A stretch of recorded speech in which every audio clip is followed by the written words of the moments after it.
right, what is up, guys? Welcome back to another episode of Bravo by Gays. I am your host, Larry.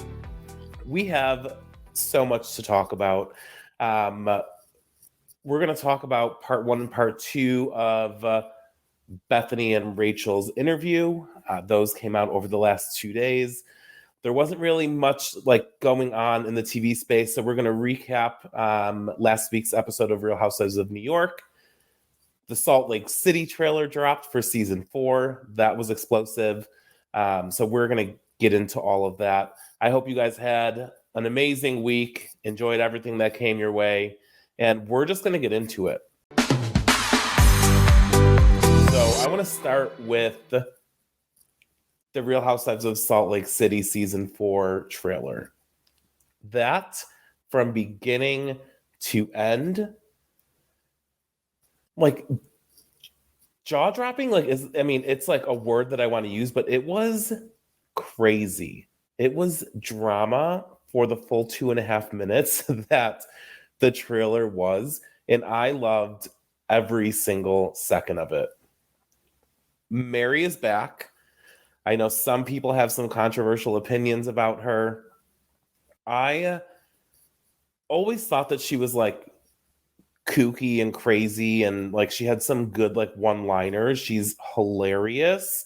I know that a lot of people really tend to not like her because of stuff that maybe went on in her church or whatnot, and I can agree with why some people would think that, but I am just kind of welcoming her back with open arms and ready to see the crazy shit that she talks about. You got to admit, guys, and she has some funny one-liners. I mean, Bravo just did a post today asking people what their funniest Mary moments were, and some of them were amazing. How do you not love "You Smell Like Hospital"? That is literally the craziest insult I think I've ever heard someone give someone. There were many others, obviously Little Girl, all of that. So we see Mary right off the bat in the trailer. So again, I'm really excited that she's back. There seems to be so much relationship drama. Obviously we see a moment where there's something going on between Whitney and her husband, and she says she doesn't like waking up and seeing his ring in the drawer every morning. So there's a little bit of rockiness going on there, it seems like. And I'm interested to see what that's about. If it has anything to do with the fact that he lost his job because of the show. They put so much money into her Wild Rose Beauty. Could it be the fact that their relationship is on the rocks because of financials? That's going to be my number one guess. I'm going to assume that it's because it's going to be a money issue. There seems to be drama between Angie K and her husband. Something is going on there, which congratulations to Angie K. She snatched a snowflake. She went from friend of to full-time housewife. If you guys aren't familiar with Angie K, she's the one that was friends with Jen Shah. Jen Shah threw Sharif's birthday at her house. She dumped water over Angie's head when they were on a vacation. I'm interested to see more about her life and what's going on there because she seems rich. She seems rich. So congratulations to her. But yeah, it seems that there's some marriage issues going on there with her and her husband. There's a moment in the beginning of the trailer where Meredith is holding Lisa and she was like, do you want me to bring up the husbands? And then she says don't fuck with me. So I'm wondering if she is alluding to something going on with John. There is so much.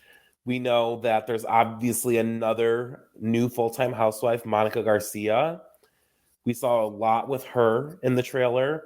She says that she was married in the temple and then she was exiled, I think. I don't know if that's the correct word, but she's was kicked out, essentially. There was a moment in the trailer where she said that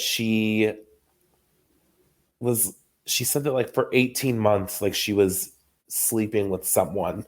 And I will tell you this, I was listening to another podcast, the Bravo Bottoms, and they had a good take on why they thought that they bleeped out who she said that she was sleeping with for 18 months. And I kind of agree with this, just based off of what they said. It like just makes so much sense that they think that she was sleeping with her stepfather, because in her bio on the BravoTV.com website, they say that she has like an estranged relationship with her mother. It would make sense that obviously if she was sleeping with her stepfather, she's no longer getting along with her mother. It would also make sense, maybe that's the reason why she was excommunicated from the temple.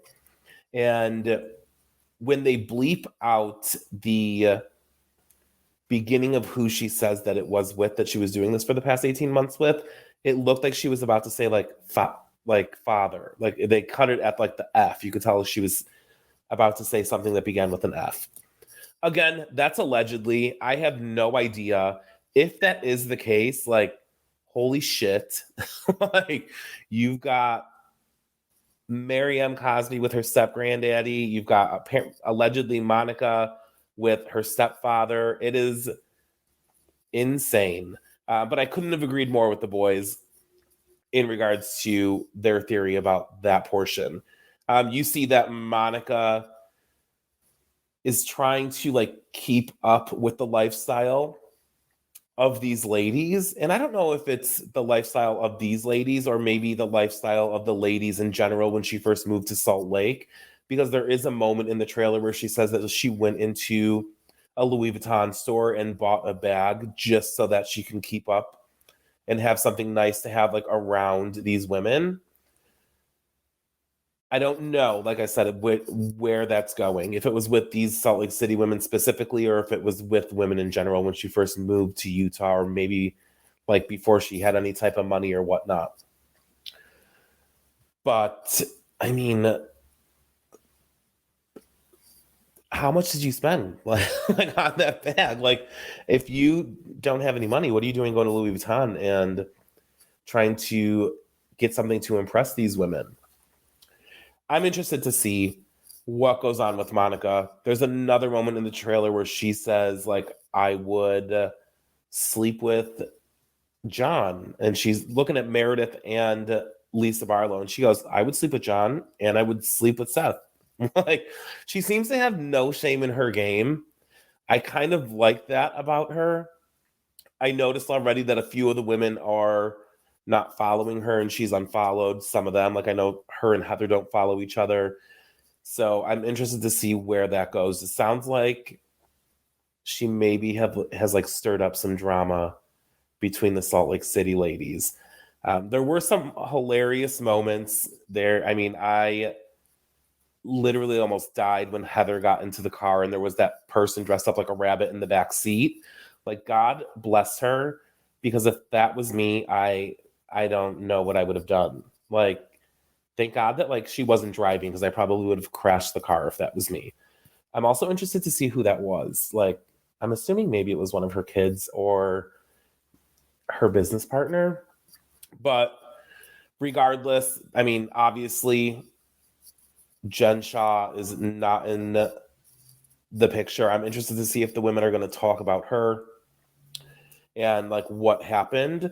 But if they don't, like, I honestly, like, I don't think I'm going to be bothered by it. I mean, there's nothing really that I would want to hear from any of them, unless one of them like goes to visit her in prison. But I don't think that that's been the case. I feel like if that were the case, then we would have already heard that like in the news outlets. So season 4 looks very promising. It does come out September 5th. So make sure that you guys are ready for that. I'm excited to meet all the new ladies. I mean, last year we had Angie Harrington as a friend of. See you later, sister. She's not on anymore. So we have the 6 women and Miriam Cosby. I want to know what you guys thought about the trailer. Are you excited about season 4? Are you excited for the new ladies? Are you excited for the return of Miriam Cosby? Tell me all of your thoughts, because I'm hyped. And I'll tell you this. I loved Salt Lake City when it first came out. I was like, yes, we have a new city, new ladies. It's going to be amazing. I loved all of the Housewives season 1. And then season 2 came and I was like, okay, I still like it. I kind of picked my faves. They switched from season 1 to season 2 who my favorites were. And then by season 3, they kind of lost me because I was like not really like messing with it. Like there were times where I really wasn't watching it live. And usually I'll watch all of these shows live. So they kind of lost me a little bit in season 3, but season 4 looks so good. We're like, I cannot wait to tune in for the premiere. So, I mean, add it to the list of things that we're going to talk about because I'm sure it's going to be juicy. I can't wait to get into it with you guys. And our snowflakes are back. I'm excited for it. It's like perfect timing. All right. So there was no new Orange County on this week. So I want to recap this last episode of RHONY with you. And then we're going to get into the good stuff. So you guys know, I've said it before, I'm obsessed with these women. There isn't one that I've like fallen off yet. I mean, I obviously have my favorites, but I don't dislike any of them. And they delivered another like banger episode. We start off the episode with the ladies at the Brinsgiving. And it starts off with Bryn opening up about her family and like what happened and how there was times where she like just wanted to like drink a whole thing of Dimetapp to like never wake up again when she was younger. And it literally just breaks my heart for her. She does talk about, the ladies asked her like if she ever reconnected with any of her family members. She did say that unfortunately, her father did pass, she was able to reconnect with him prior to that. And they had somewhat of a relationship prior to him passing. So I'm glad that did happen for her. And she was able, I mean, obviously we don't know the conversation that they had, but I'm glad that she was able to reconnect with him and maybe get some sort of closure in regards to any thoughts that she may have had as to the way that he acted when she was younger. I mean, Bryn like delivers it every week. She's an open book. She's funny. She's hilarious. And she's really the one that I think has opened up the most. Her, Uba, and Sai. We've been getting a lot into the background of their life. And I can't wait to see more. We obviously get into everything that maybe Jessel had said in the Hamptons. Aaron brings up Jessel calling them cackling hags. And I'm going to tell you guys, Jessel is like, she's one that is like absolutely standing out to me. She's in my favorites. And I'm not surprised that she is, but like, I'm not very surprised. It's not who I was expecting to be like in my top 3, but she's in there. I just think that like I don't know if it's like her British humor or whatnot, but like I just find her to be funny. And like the way that the girls interpret what she's saying, they don't get it, but like I feel like if you just kind of have a somewhat of an idea of who she is, that like you would think it's hilarious. When she said calling someone a cackling hag is like saying hello or cheerio, I about lost it, because let's be real. You're not going to go up to someone and be like, hi, you cackling hag. Like, it's just not like something that sounds like endearing. Like, you know what I mean? Like, it's not something that like you would. It's an insult to me. It comes off like an insult, and she tried to put a bow on it and wrap it up nicely and just say that like that's just how British people are. We use that all the time. Um, that's one thing, girl, that I have to disagree with you on. Um, but I did love, and this is like the perfect example, I think, when Aaron said, should I call you a stupid bitch? And just be like, no big deal. That's just how we are in New York. Like, I mean, fair. Like, she got you there, Jessa. Like, cackling hag is not anything I think anybody would appreciate being called. But I thought it was hilarious that she tried to cover it up. It was very funny. And then we're done. Bryn's Giving is over. That was 2 episodes long. I really enjoyed Sai, like with her. I don't know if they're employees or like interns. You know how like Sonia Morgan had interns that worked for her. I want to say they're her employees. So we get like a glimpse into the influencer world that Sai is in and like what she does for work. Now, I will tell you this. I only know Sai through her being rumored to be on RHONY and obviously now her being on the show. I didn't know who she was prior, but going back and looking at her Instagram, she is very much like immersed in this fashion influencer world. People would literally like live by like what she posted. So if she posted something, it people would instantly run and buy it. And looking at the products that she had on her desk, that she had gifts from Jimmy Choo, Fendi. She talked about a partnership she was having like with Victoria's Secrets.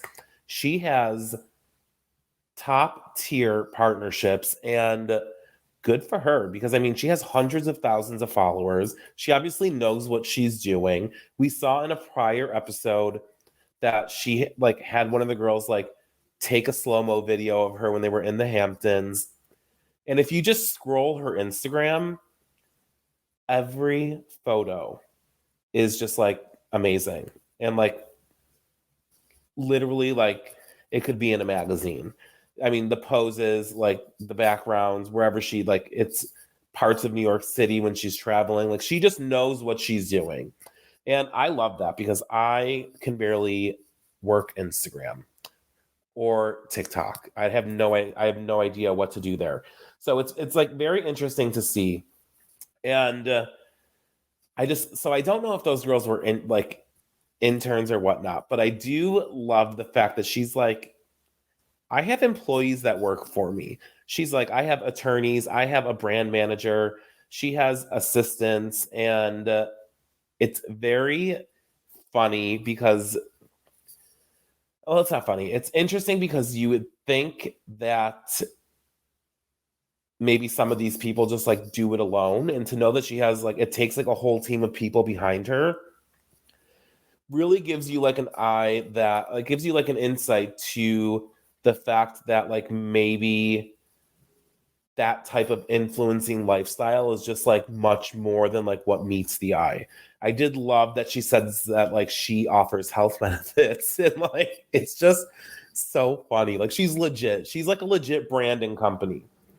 And I know a lot of people were like, "Oh my god, I'm not going to watch the new RHONY because it's just filled with influencers, and like I don't want to see influencers in New York. I want to see the real like ladies that live in New York." Well, I think Sai is the only influencer on the cast. Uba's a model, Aaron is a real estate agent, Jenna works in fashion, Jessel works in fashion, and Bryn is just fabulous. So maybe she's like another semi-influencer, but I don't know. I think like she's legit like a brand and businesswoman, and it's good to me, it's interesting to see because, like, who doesn't like? It's like a fascinating world. Who doesn't want to like get a glimpse into it?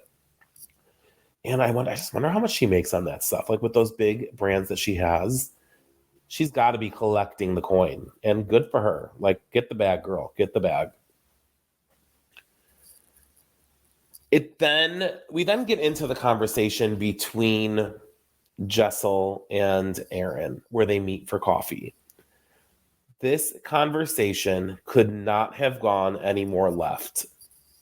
These two just do not, they just do not understand each other. They just need to agree. And I think they did. Obviously, they did at the end of this. They agreed that like they'll just be cordial. Like at this point right now, Aaron doesn't understand Jessel. Jessel's taking everything that Aaron says like the wrong way. These girls just do not get each other.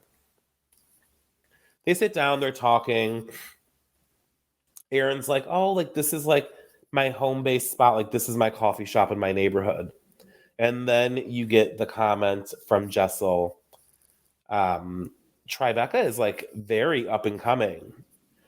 And you would have thought Aaron just saw a ghost. Like, I feel like in New York City, Tribeca is like a very well-established like neighborhood. There's a ton of like celebrities and just like very wealthy people that live there. That even Aaron made the comment, like it just proves to me that like you're not from New York and you just got here yesterday.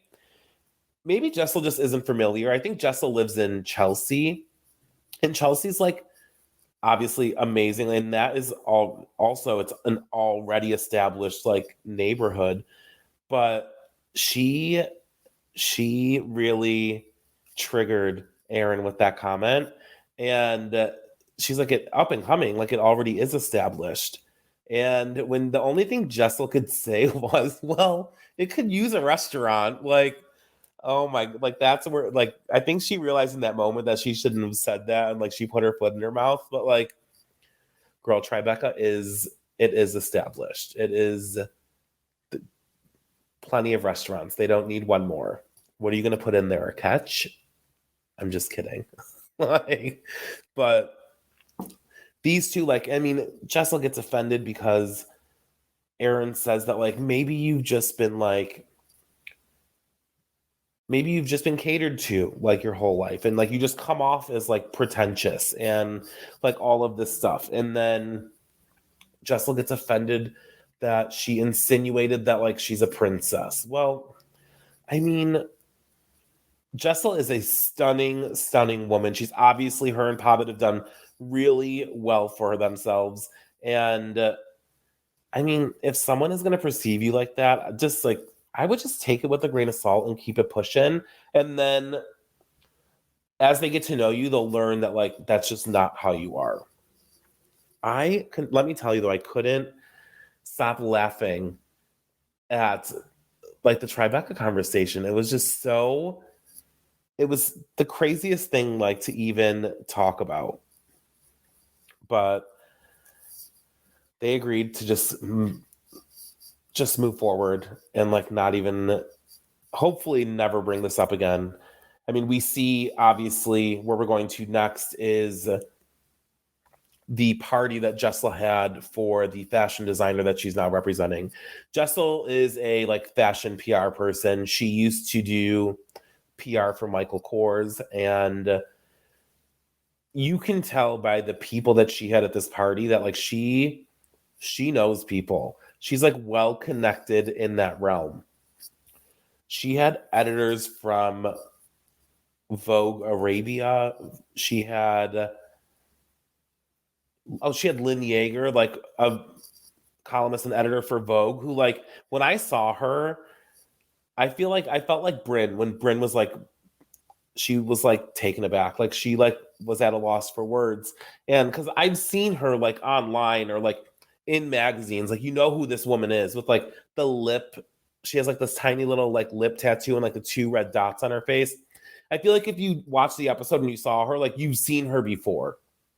But she had like the people from Paper Magazine. She had so many like people in like big people in the fashion world at this party. She's very, very well connected. So when Erin arrives, Jessel she approaches her immediately and was like, listen, I think that like it was just a misunderstanding and I just want to squash it and move forward. They agree to it. It is what it is. They're moving forward. I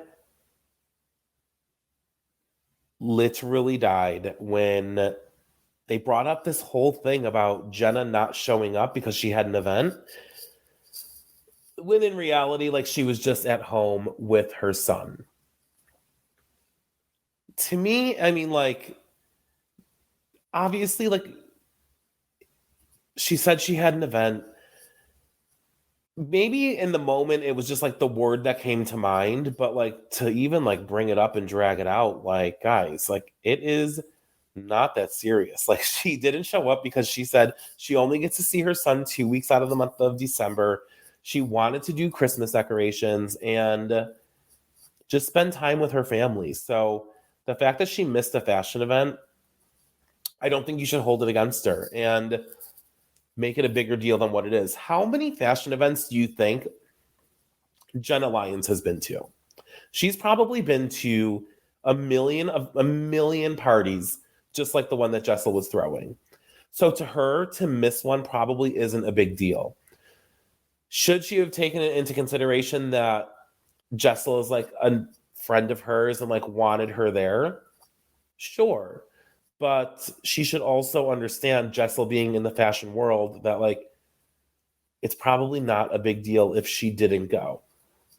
She wanted to hang out with her son. Leave her be. Jenna Lyons, I mean, I love her. She's like, to me, she's like so quiet right now. And like, she's like quietly getting involved in things. And like, but I just like, she can, right now, she's done no wrong to me.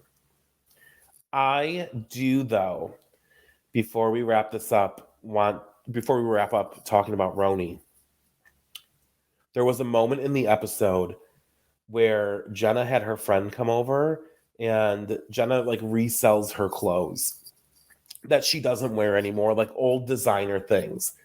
And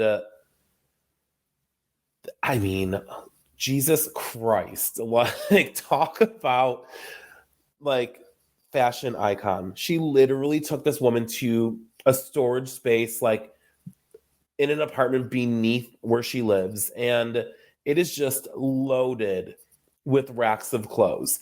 And this is what I wanted to bring up in regards to like that moment. She was asking her friend for help on pieces that she should sell, but these pieces were like iconic like moments in fashion. She had something she wore to the Met Gala. She had something that she wore when she met Kate Middleton. She had something that she wore when she met the Obamas for the first time. And she had something that Beyonce had worn.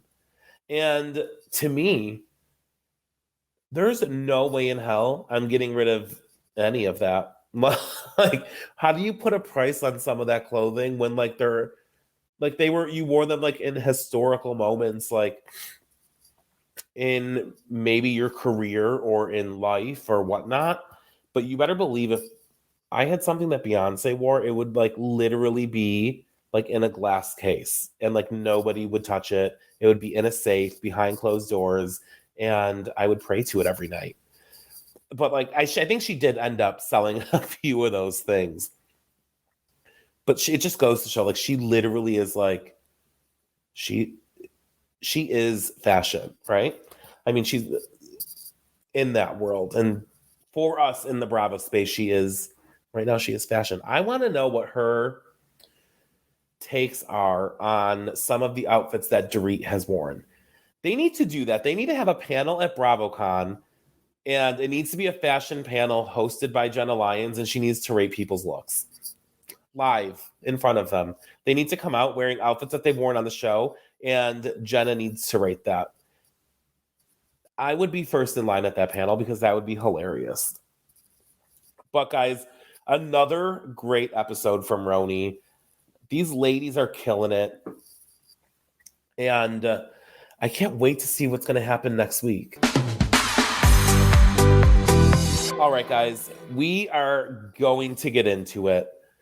All of a sudden, you guys are listening to this on Friday. All of a sudden on Wednesday, I woke up, and this is what I get for sleeping in. I usually wake up at 7. I woke up at 8. The first thing I do every morning is log into Instagram, check what's going on there. I usually go to all the outlets, People, Entertainment Tonight, E! Online, Entertainment Weekly, Page 6. It's just like a normal morning routine, Like people usually get up, roll over, and check their phone. I usually do that as soon as I wake up and while I'm drinking coffee. This is why I don't sleep in, guys, because I literally woke up and Bethenny dropped that she did an interview with Rachel. And let me tell you, I could not run fast enough to the podcast app to listen to that part 1. This interview, in the beginning, I was like, what the hell is going on? If you guys don't listen to Morgan's Pop Talks, she called this out. I think it was maybe about a week or 2 ago. And she said, I bet Rachel isn't coming back to Vanderpump Rules because Bethenny got to her first. Fast forward, that is exactly what happened. Bethenny did a 3-part sit down with Raquel. The first part was about an hour. Second part came out Thursday. It was about 35 minutes. After you take out all her ads that she does, because Bethenny's podcast is literally just a dumping spot for ads. She has she usually does 7-minute episodes, and 5 minutes of those are ads. It was part 2 is probably 23 minutes. And then part 3 drops today, which is Friday, the day that you guys are listening to this. Guys, this is insane. It is very reminiscent of the Howie Mandel interview that Tom did with Howie. Bethenny, straight off the bat, says that she has never watched Vanderpump Rules. She didn't really she just started watching the reunion and then maybe went back and watched a couple of episodes. We all know, obviously, it's very apparent that Bethenny she got to Rachel. She is doing this reality reckoning where she is just trying to unionize everything in the reality world, which I'm not going to touch on that because I don't really know too much about what she's trying to do. But she got to Rachel, and in my opinion, she is using Rachel to be the number one example as to why she is going and doing all of this stuff in regards to her reality reckoning, if that's what she calls it. Number one, Rachel didn't get paid for this sit down. She was offered an open space to talk about whatever she wanted without any editing. But she didn't get any coin. And Bethenny's number one thing that she has been talking about is exploitation without compensation. These people not getting paid for the work that they're doing. So you didn't pay her to come on your podcast? You should have paid her as well as offered her that open forum. But instead, you didn't, and you used it as another. It was just, and she had so many ads. The ad revenue she probably got from this is insane. And I don't know there's no way that I know what she could have made off of these 3 episodes, but it just seems a little suspicious. They start off, Rachel says that she chose Bethenny as the place to go because Bethenny is a force to be reckoned with, and she like saw the videos that she was making online. I mean, I can't roll my eyes hard enough at like this conversation that they had. She also states that like her mom is a fan of Bethenny, and they talked about a lot like in this first part. And she really just said that like she wants Rachel to be heard and like all of this stuff. And there was some interesting topics that I want to hit, and so I have like a list of them that I want to go over like with you guys. Rachel in the first part said that like she was excited for season 10. She was single. She wanted people to like get to see a whole new side of herself, and she thought this was going to be her season to like make some money, because she was told as the time goes on, the better you are, the more money you'll make. Bethenny proceeded to say that from what she heard, Rachel, from what Bethenny heard, Bethenny's interns make more money than Rachel did on season 10. Come to find out, it came out that Rachel made $361,000 for season 10. Lisa Vanderpump had said it in a video saying, you know, I saw that. No, she made this much money. She was very well paid for what she did. Bethenny had no fucking idea what she was even talking about. You think she pays her interns over $360,000? Please. I want to see their pay stubs. And if so, Bethenny, are you hiring? I'm just kidding. There's no way you would catch me working for her. She's fucking crazy. But like it was like just like the monetary stuff. Like it was wild. Like the fact that she even said that, like literally my mouth was agape. I was like, you've got to be kidding me. She was saying like all of this stuff, like how it wasn't fair that like Tom and Ariana were like making money off of this and whatnot. A bunch like, and she was not. And I mean, to me, I don't know like how you think you were going to be. To me, I don't know like what in your mind thought that you would be like compensated for like the actions that you did.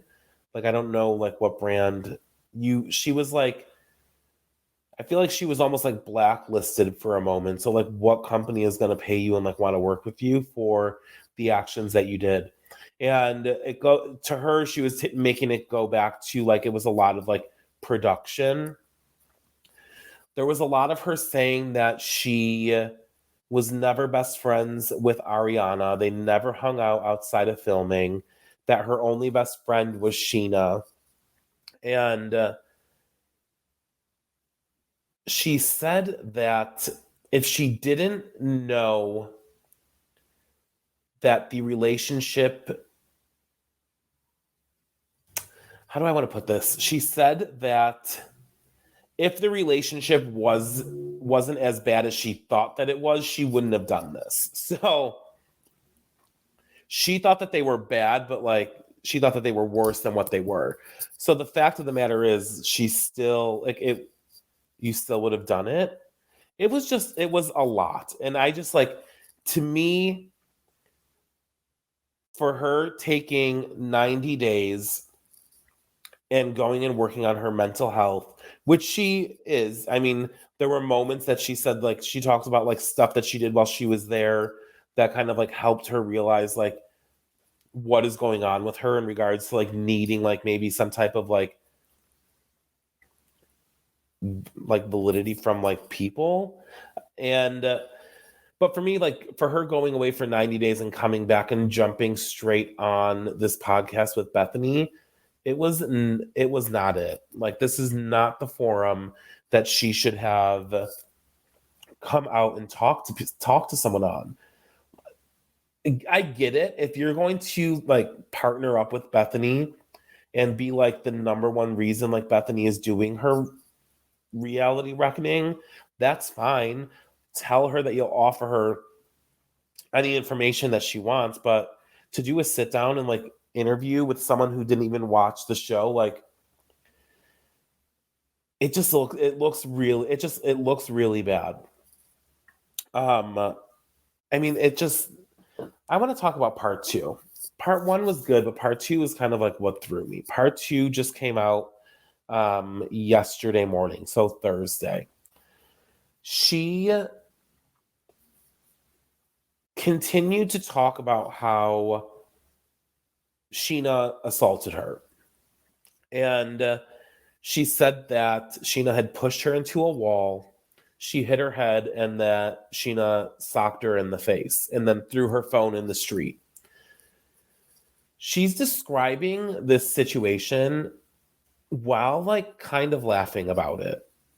And to me, it's like, why are you bringing this up again? You're bringing up the fact that Sheena allegedly punched you in the face.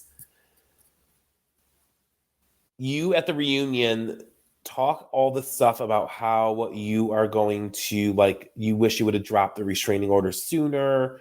Like, you told her that like it was in the process of like being dropped. You gave her some like weird ass like fake paper, it seemed like, where to all of us it was like, okay, Sheena was vindicated. Sheena went to court, you didn't show up. So in all of our eyes, Sheena was vindicated, and to me, she still is. Like, I don't believe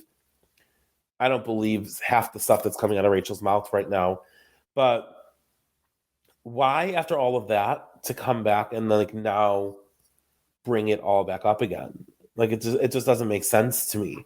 And I feel like you can say that it was production like all day long, but I don't buy it. Like, yes, you're on a reality show, but like stuff like that is like serious and detrimental to like people's lives. And like, I don't know. I'm not on reality TV, so I don't know if production would aid in like ruining someone like that. But I don't, to me, I don't understand why you are bringing it back up after so long.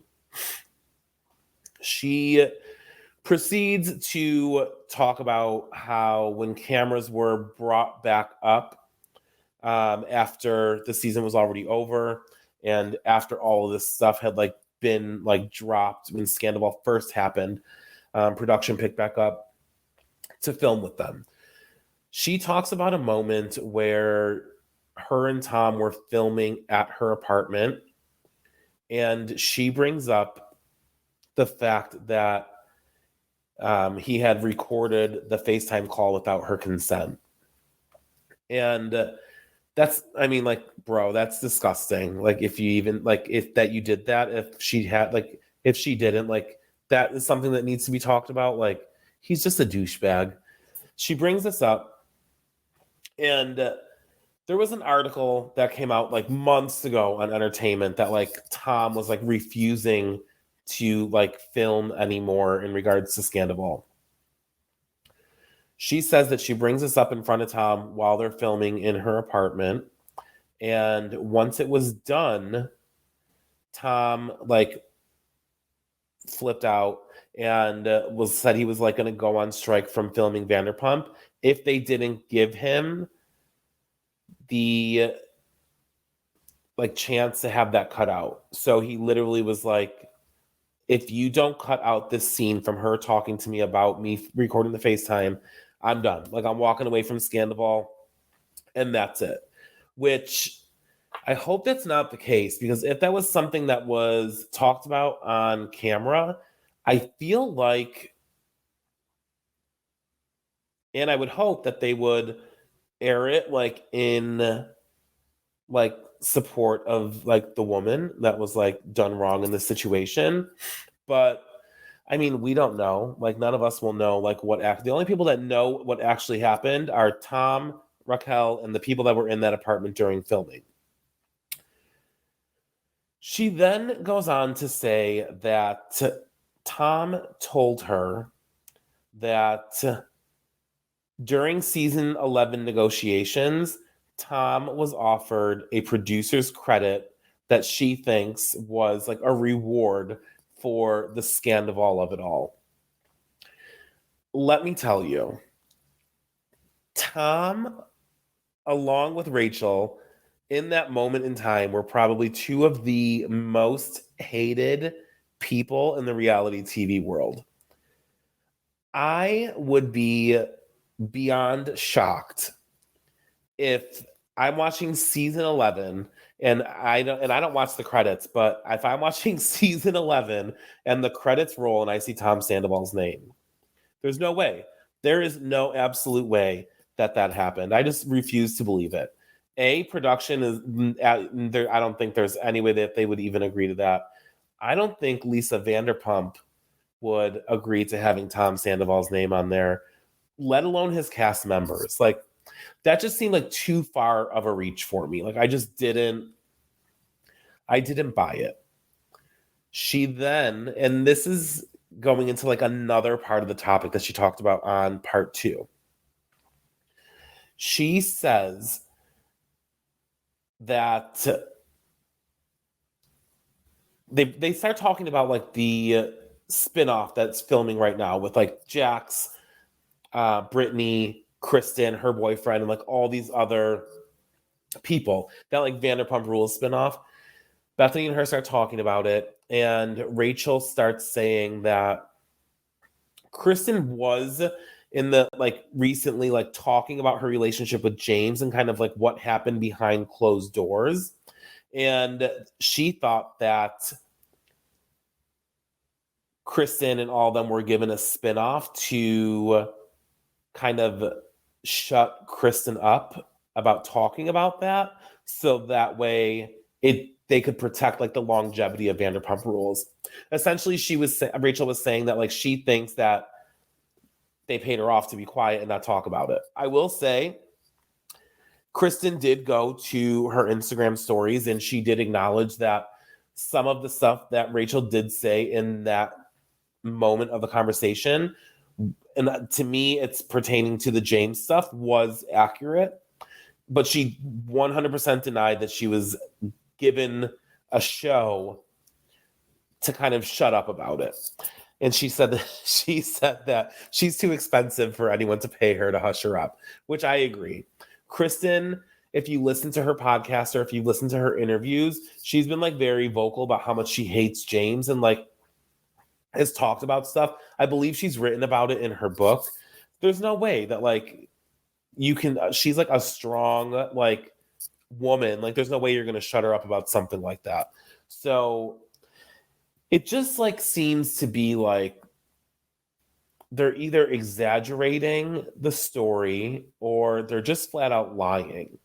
And I don't know, like, there is obviously a part 3 to it. I don't know what more we're going to get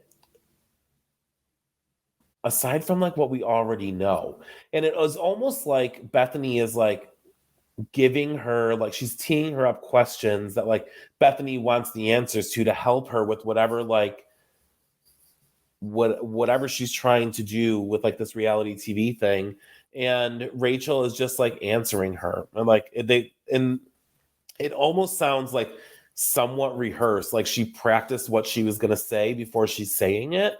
And it's to me, it's disgusting and like not the place where she should have done it. I would have loved, obviously everybody wants to hear what Rachel has to say. We haven't heard from her since that last clip of the interview on that reunion months ago. So obviously everyone wants to hear what she has to say. I know I do, although I mean anybody would want to hear what she has to say. We've heard Ariana, we've heard Tom. I would want to hear what Raquel has to say. But I wish she would have done it with another outlet that would have done it better or knew what they were talking about. And I want to hear more about like where she's at now and what more about like what she's learned than kind of going back and like revisiting everything that happened with Scandival and kind of like blaming it on production just to give Bethenny the ammo that she needs to go after whoever the hell she's trying to go after for whatever the hell she's trying to do. It's just a hot mess. I mean, there are certain things in there in the past 2 parts that, I mean, I'm maybe, like, I believe there are some parts in there. I mean, I would always want to take the word of a woman and not like deny that. Like, of course there are parts in there that I believe, but there are also a lot of parts in there where I'm just like, this ain't it, girl. Like, I feel like you are literally just trying to now further the narrative that you're the victim. And you may be the victim in certain situations, but in the overall picture, I feel like you are not. And she continued, there were moments where she's like kept on saying all of this stuff about like Tom and the way he was acting, and then how she wasn't friends with Ariana. But then she continued to go on and say that like she gave Tom, while she went away, like the key to her apartment so that he could stay there while she was gone. But Tom decided to still stay in the house with Ariana. Like, that's another thing too. Like, I need those two to like get it together and figure out their finances and pack up your shit and go. Like, sell that house. What is the holdup? I don't understand why the two of them are still living together. I don't understand how she's filming with him right now. And I'm talking about Ariana and Tom. I understand it's her job, but like, if that were me, if I had to see him every single day while I was filming, I would literally want to like throw something at him or like just cuss him out every single day. Like, it just, and then you see him with like these smirks on his face, and it just like, it makes my skin crawl having to see him film with all those other people. But I am excited to see how that season turns out, because there's so much that's coming out, like obviously photos that we're seeing. So that's for another day. But episode 3, part 3 of this Bethenny and Raquel sit down comes out today, Friday. It should be out by the time you guys listen to this, because I believe the past 2 have dropped at 7 a.m. Eastern time. And I'm intrigued. I'm definitely going to be listening. I know a lot of people are like, I'm not giving her the clicks. Sorry. I'm going to give her the click. I'm going to listen to it one time. I'll take notes. I'll post clips so you guys don't have to listen to it and give you the highlights. But I definitely want to hear what else is going to be talked about, because at the beginning of this last part 2, she was brought up Graham. So I'm sure they're going to talk about how that happened, like how the whole Graham thing came about. And to me, I feel like it's just going to be a lot of more pointing fingers. And I mean, Raquel's taken accountability for a few things in the past 2 parts, but I feel like it's just going to be a lot more pointing fingers and not really taking accountability for what happened. But what do I know? I'm not a therapist. I like to pretend that I am one, but I'm not. So part 3, guys, comes out tomorrow. Make sure you listen to that. I'm going to post about it. We'll talk about it next week if stuff is still coming out about it. There's so much that we have to talk about next week. Like, it is just, we get another Orange County. They had a week off. I can't wait to talk about that. I believe it's the finale for Crappy Lake. I really hope that you guys have been liking that show. I know we only covered it a couple times, but the episodes are so short. I think I just kind of want to cover it all together and kind of just give my overall thoughts about the whole entire show. I mean, Below Deck Down Under. Guys, I'm so excited. We're only a month out from Salt Lake City and Southern Charm. And who the hell knows what else is going to pop up in the news between now and next week. But guys, I want to thank you so much for joining me for another episode.